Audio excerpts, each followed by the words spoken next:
शिक्षा और स्वास्थ्य विभाग के सचिव ह बरसात शुरू होए से पहली स्कूल में मरम्मत के संग प्राथमिक स्वास्थ्य केंद्र मन में दवाई के पूरा स्टॉक रखे के दिन निर्देश। स्वास्थ्य और शिक्षा विभाग के सचिव सिद्धार्थ कुमार परदेसी आज विभागीय अधिकारी मन के बैठक में कही कि नवा शिक्षा सत्र शुरू होने से पहले जहां कहीं भी शाला में भवन या कक्षा के मरम्मत के काम अभी बाकी है ओला बरसात शुरू होने से पहले पूरा कर लेना जरूरी है।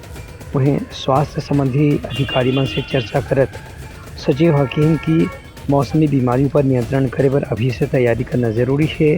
वहीं सामुदायिक स्वास्थ्य केंद्र और प्राथमिक स्वास्थ्य केंद्र में जहां कहीं भी दवाई की व्यवस्था पर्याप्त नहीं है वहां 4 महीना के हिसाब से दवाई के पर्याप्त स्टॉक की व्यवस्था करे जाए। संग संग आयुष्मान भारत योजना के तहत जौन भी हितग्राही मन के स्वास्थ्य कार्ड बन चुके हैं उमन ला कोई भी प्रकार के इलाज पर अलग से नगद राशि खर्च झन करना पड़े ऐसी व्यवस्था जरूर सुनिश्चित करे जाए। उनका कहना है कि जहां कहीं भी आयुष्मान कार्ड से भुगतान में कोई समस्या आवत है ओकर जानकारी जिला चिकित्सा अधिकारी ला जरूर देना चाहिए जेकर से मरीज मन के तत्काल मदद हो सके।